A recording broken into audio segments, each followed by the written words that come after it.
have the page reference in your Pew Bible, in your bulletin, so you can follow along in your Pew Bible if you like. So they watched him, and they sent spies who pretended to be honest and sincere in order to trap him by what he said, so as to hand him over to the jurisdiction and authority of the governor.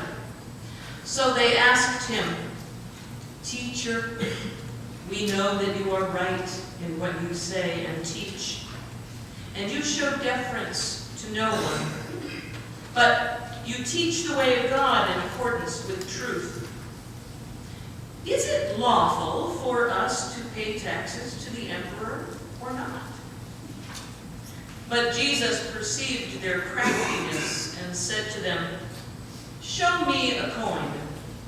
Show me the money.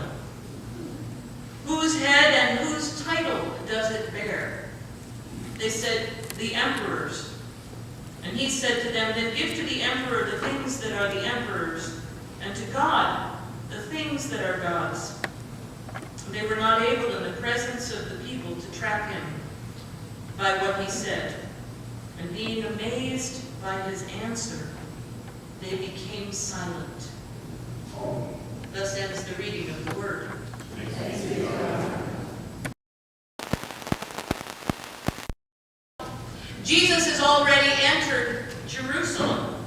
Not only has he purged the temple and knocking over all of the tables that had money, the money changers and the sacrificial animal vendors, he's been teaching in the temple, and he's been very well received by the general public. His audience is a mix of worshipers and Pharisees and scribes and priests. It is important to point out, remember that the temple is the most sacred and most important institution of Judaism. There is only one, and it is in Jerusalem.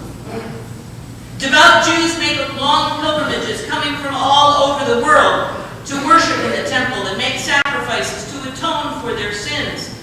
There are at least 3 occasions on which they are to come to Jerusalem: the Feast of the Tabernacles, the Feast of the Paschal Lamb, and the Feast of the Weeks. The Gospels chronicle Jesus' visit to Jerusalem as only lasting about 8 days, but he may very well have been there for a much longer period of time. He certainly was there long enough to be teaching every day in the temple, having set up shop so that he could speak there. And he became a thorn in the side of the temple authorities. He became a thorn in the side of the chief clergy in the temple. Their hostility toward Jesus grows, and it becomes so intense that they seek his death.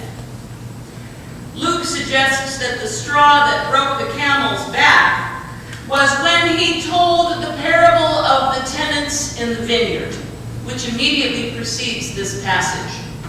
The parable of the tenants in the vineyard is a parable which is an allegory, that is a representative story. The representative story means that the characters in the story actually represent other people. In other words, the owner of the vineyard is God. And the tenants of the vineyard are the Pharisees and the scribes and the folks who are the clergy in the temple. When he tells this story, he says the creator or the vineyard owner sent messengers to exact the first fruits of the labor of the vineyard from the tenants of the vineyard, and they murdered them. They murdered the messengers. Messengers, who were they? The prophets. Included in that is John the Baptist, and of course Jesus is included in that. So as he tells this story, he talks about the tenants in God's vineyard killing those people who came to get from the tenants what was owed God.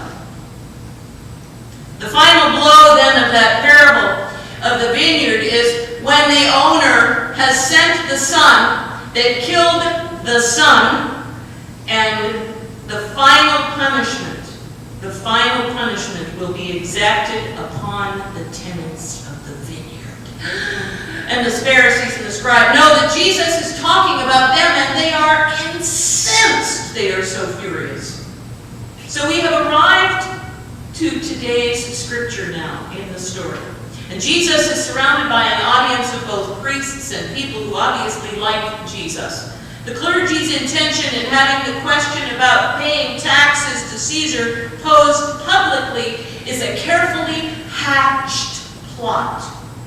It is a question specifically designed to trap Jesus into making remarks that would constitute political treason against Rome. If he puts his foot in his mouth, then the clergy can take him before Pontius Pilate and be rid of him once and for all. The intrigue and the suspense of this story grows as Luke identifies the questioners in Jesus' company as spies. Luke tells them that they pretended to be sincere and righteous. They come to him with all sweetness, making nicey nice and saying, well, shoveling it on pretty thick, shall we say. Teacher, we know that you are right in what you say and teach, and you show deference to no one. But you teach the way of God in accordance with the truth. We have a question. Is it lawful for us to pay taxes to the emperor or not? The intention is to get Jesus to commit himself. By their plan, no matter what he answers, he will be ruined. If he says, yes, it's lawful to pay taxes to Caesar, he risks the ire and the anger of the people who hate the Romans, and he has at the same time betrayed his Jewish heritage. If he says, no, it is not lawful to pay taxes to Caesar, which is what the spies hope he will say, then his words are an act of sedition, treason, punishable by death. Now, for the formal verbal dance that is taking place here, that Jesus engages in, this is called forensic interrogation. Let's all say it together. Forensic interrogation. It takes this form. You ask me a question, and instead of me giving you a declarative answer, I ask you another question as a response to your question. And when you give me the answer to the respondent question that I gave you, I trump your race, so to speak. Jesus is no dummy, and he perceives the craftiness of the young men. So he says in response to their question, show me the money. Now you know where Cuba Gooding Jr. got it. Now here is his response question. Whose image is on the coin? Whose inscription? And as you see on the front of your bulletin, this is actually one of the coins, probably, that he was shown. The spies are forced to answer the respondent question. And they say, well, it's the image of the emperor that's on the coin. And then Jesus says to them, well, then give the emperor the things that belong to the emperor. But he adds to it, give the things that are God